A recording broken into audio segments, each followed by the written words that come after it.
I've sanitized it.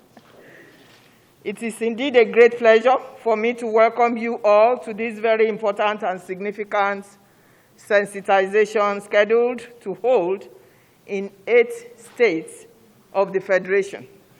The first phase of the sensitization campaign we hold in selected states across the country from August to September 2021. Public awareness campaign is one of the veritable regulatory mechanisms put in place by NAFDAC to promote and protect the health of our people. A well-informed, sensitized, and educated citizenry is the bedrock of effective regulation.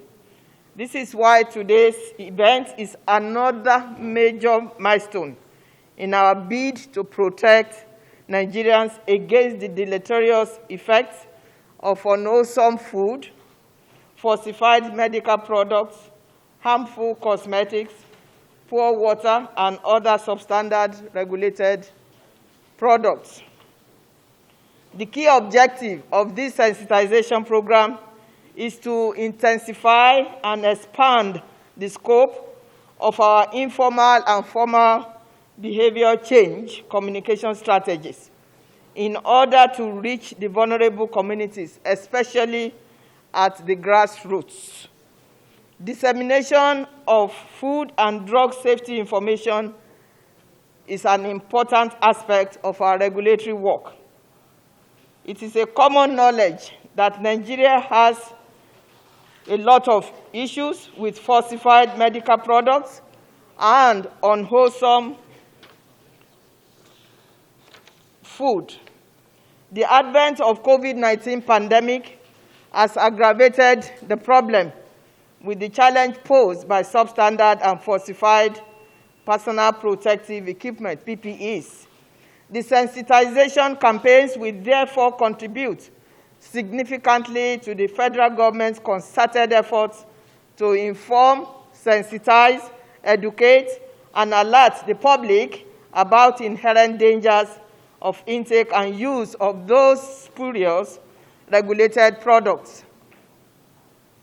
The campaign themes are multifaceted, with clear, concise, informative, and educative messages aimed at arousing the awareness and consciousness of the general public about the various infractions that impact negatively on our healthcare delivery system. The campaign themes intend to address the following public health challenges. 1, dangers of buying medicines from hawkers. Patients are to buy medicines from only licensed pharmacies and medicine stores. 2, abuse of codeine and self-medication, especially among youths. 3, the dangerous effects of using kerosene tanker to load groundnut oil. 4, dangerous practice of using potassium bromate to bake bread. 5, use of azo dyes in palm oil to increase the redness, but this causes cancer. 6, dangers of using sniper to preserve any type of food or to keep flies away from meat. 7, dangers of trans fats and consumption of excessive oil. 8, use of formalin on food and its associated health hazards. 9, low level of exclusive breastfeeding practice by lactating mothers and its associated health hazards.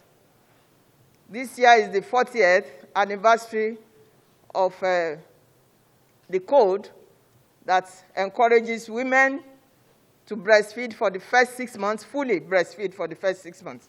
So part of our campaign will arouse awareness that this is extremely important.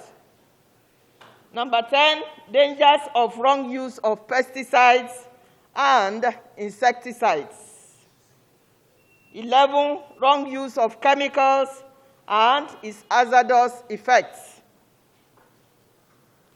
The Kano poisoning is an example, so our job is continuous in terms of this awareness. Number 12, problem of antimicrobial resistance arising from animal meat. When there is antimicrobial resistance, some medicines will not work. Some antibiotics will not work when somebody gets ill.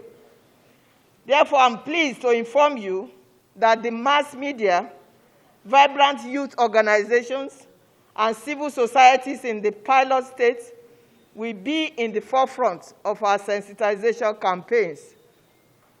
The target audiences are market women and men, road transport workers, employers, community youth organizations, and students.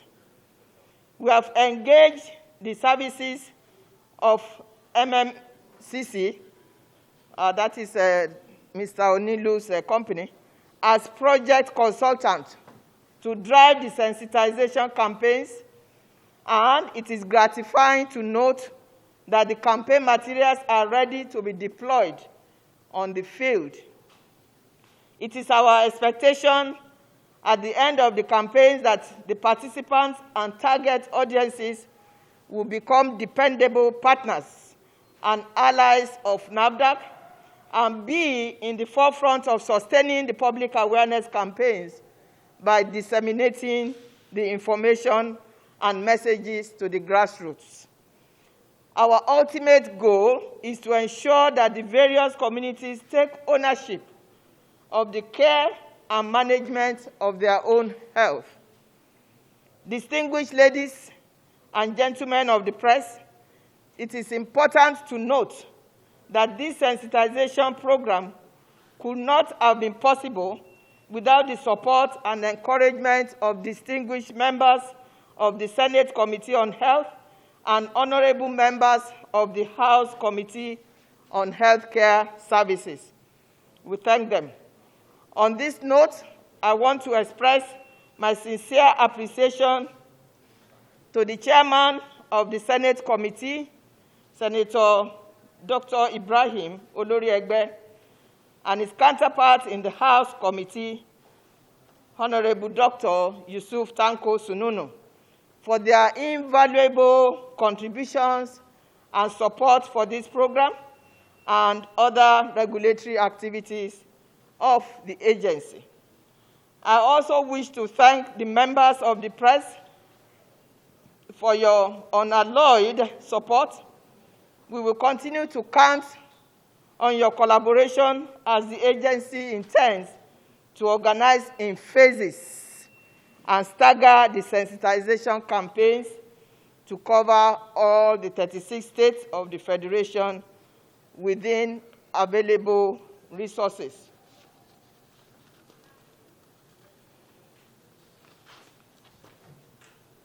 I would like to thank all the directors in NAFDAC and the staff, indeed, who have worked tirelessly to make today happen. In conclusion, I want to reassure you that NAFDAC, under my watch, will not leave any stone unturned in our concerted efforts to rid the country of the menace of falsified medical products, unwholesome food, harmful cosmetics, poorly packaged water, and other substandard regulated products. Once again, I thank you all for gracing this occasion. God bless you all. God bless NAFDAC. God bless the Federal Republic of Nigeria.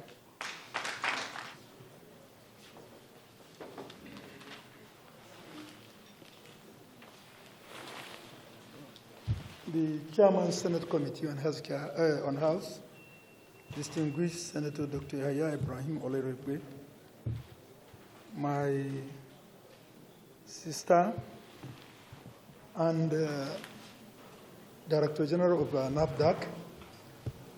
Well, before I go, I must have to commend you on the zeal with which we are moving NAFDAC.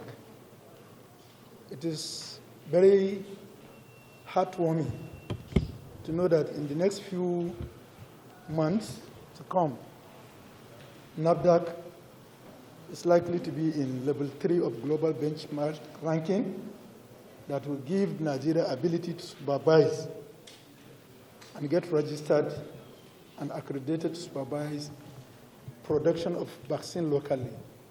And I think that is a very commendable effort. It's one of our goals since we assumed office, and we have been working seriously to achieve that. We've gone far in amendment of your bill, and then significantly, I'm happy to say that in the last 2 years, NAFDAC has received funding. In the history of NAFDAC, it has not received that this year. So I think it's a very good effort. The top management committee of NAFDAC, the gentlemen of the press here present, ladies and gentlemen, good morning. Well, indeed, it is a very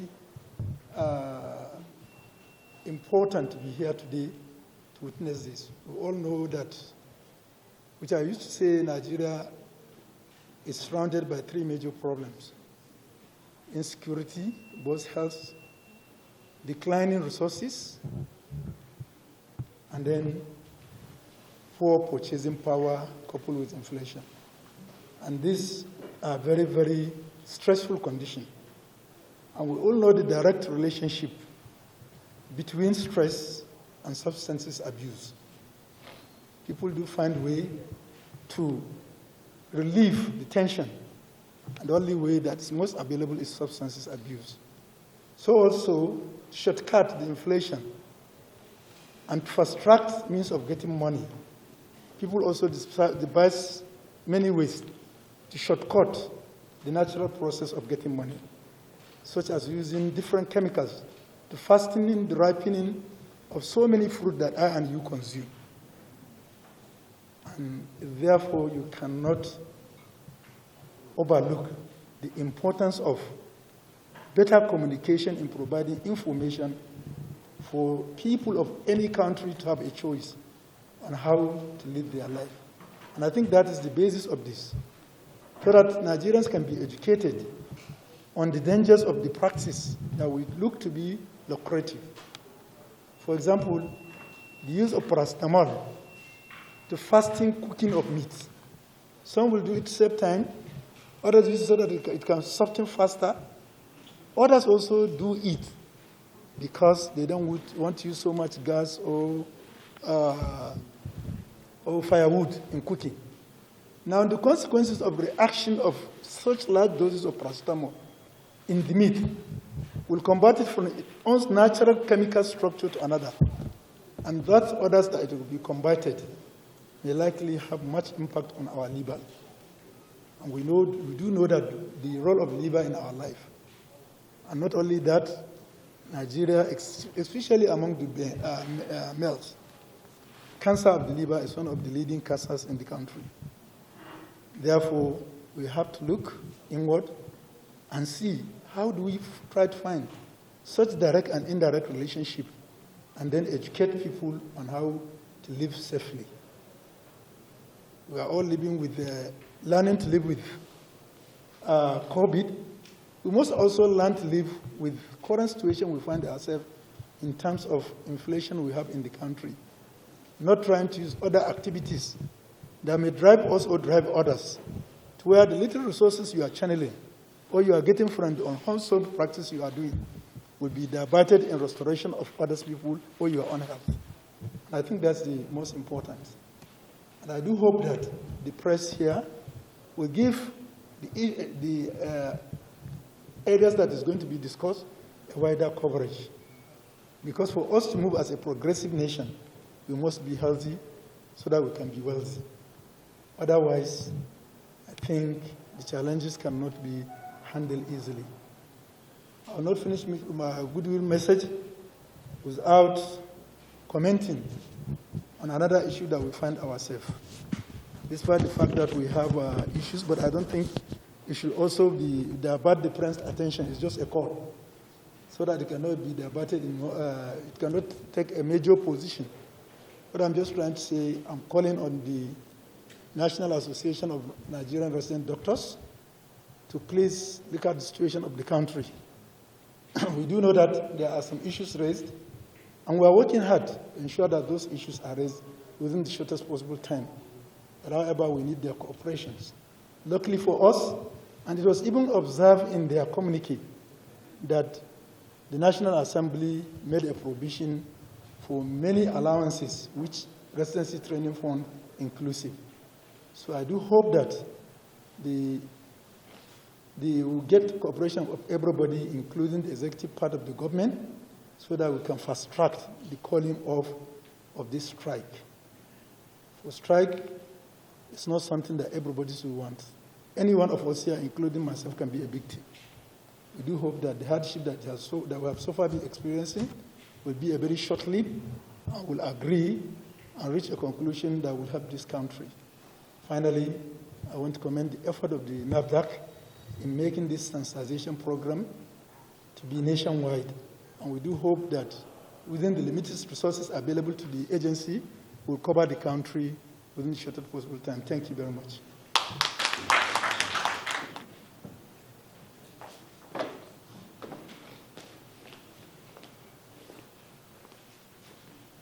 My colleague, the chair of the House Services Committee on Health, my brother, Dr. Yusuf Tanko Sununu, my sister and colleague in the profession of medicine, I can put it like that, the DG of NAFDAC, the senior directors and senior officers from NAFDAC, the youth and civil society organizations here present, gentlemen of the press, distinguished ladies and gentlemen. Let me say I will make my own very short because Dr. Sununu has covered a lot of ground and there's no need for me to repeat most of what he has said or anything that he has said for that matter. First and foremost, let me congratulate and thank DG NAFDAC and all our team for bringing this to fruition. It has taken a long gestation period, but it is well delivered. Because we planned this since, sometimes in 2020, but COVID and several other things has made not to happen. But let me underscore that prevention is ever known everywhere to be better than cure.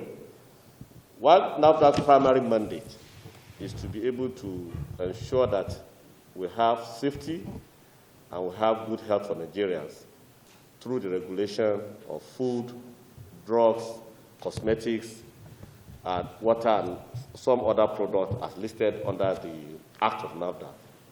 But in doing this, it is essential that there's a prevention of people even either manufacturing or consuming any of those products that are not regulated. And this is why the National Assembly is pleased to partner with NAFDAC to ensure that we have this sensitization program and campaign. Because awareness or knowledge or information, as they said, is power. If citizens are aware and they are the know of the danger of either producing or consuming products that are harmful to human health, they will not engage in such. And it is much more important, just like my colleague from the House of Reps said, than ever now in Nigeria, given our economic situation and the challenges that we face in terms of security and what COVID has brought, that this sensitization happens.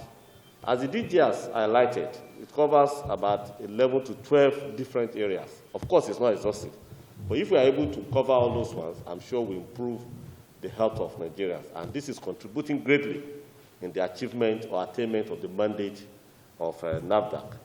I also want to commend the DG for several giant strides that she has achieved in the agency since her appointment. As the committees that are charged with oversighting NAFDAC, we are very pleased with the progress being made, particularly with the improvement in infrastructure and equipment that enable NAFDAC to be able to do its work far much better. Because it's not only about campaigning and making people aware, but it's also to ensure that products that are produced are rapidly tested and certify. And one of those ones is, which all Nigerians are aware, is the issue of COVID and the COVID vaccines. When the first vaccines were brought, within a very short time, NAFDAC was able to turn around and certify for Nigeria that the AstraZeneca vaccines was good. So NAFDAC is doing for the current Moderna vaccine. And as my colleague said, NAFDAC is being strengthened to be able to perform a role in ensuring that Nigeria is able to produce vaccines. Congratulations, and thank you for doing that. I also want to join my colleague to say that the gentlemen of the press should collaborate with NAFDAC and the implementing consultant to ensure that all our citizens across the length and breadth of the country are abreast of all the various areas that it is covering. The press, as the fourth estate of the realm, are supposed to be partners in progress, and you are very critical and important in ensuring that citizens are aware and are informed so that they are well equipped to be able to ensure their safety and their healthy living. I also want to join, before I close, my colleagues in calling our colleagues, the resident doctors, to please go back to work. As we often said, and we've said this severally, that a strike by any doctor for any 1 minute leads to loss of life. And any life lost can never be regained. Any issues you strike on, if it is about money and so on, you can see you pay arrears. There's no arrears for life. And our primary responsibility as doctors, when we took the Hippocratic Oath, is to ensure that human life are saved. In view of this, whatever are the issues, it all be resolved through dialogue. So I'll call on them, join my colleagues to Dr. Sununu, to say that we should go back to work while discussions goes on. The issues that are at stake, as you also seen, I was with the ministry yesterday, they held a meeting, and meetings will continue today also to ensure that the issues are resolved. It is important that Nigerians have access to healthcare, have access to qualified and competent doctors in our public hospitals. I hope they will yield to this call and ensure that services are not disrupted henceforth. Finally, I thank NAFDAC and everybody here for their participation here. I hope we all do this in all the 8 states that are covered. Thank you. God bless the Federal Republic of Nigeria.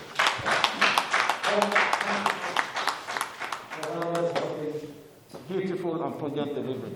Thank you.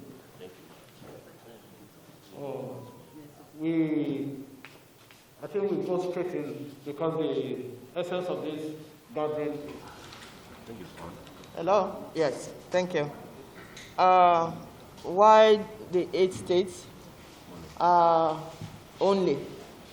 Why not Kano and Kaduna, where there is high prevalence of substance abuse or drug abuse, or even preponderance of substandard falsified medicines and unwholesome food? Actually, in terms of drug abuse, the Southwest has the highest prevalence, not the North. Lagos has the highest in terms of state, so we are including Lagos. But this is a model. You want to be sure that you are working with a workable, or you are using a workable model.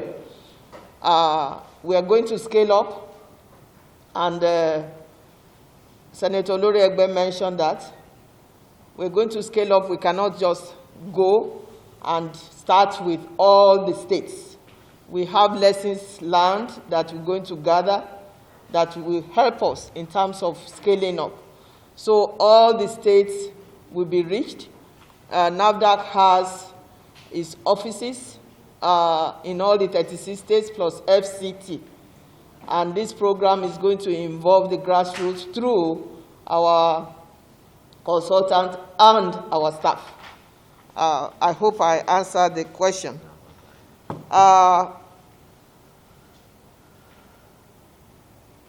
Before COVID, there has been, issues with unwholesome food and substandard falsified medicines.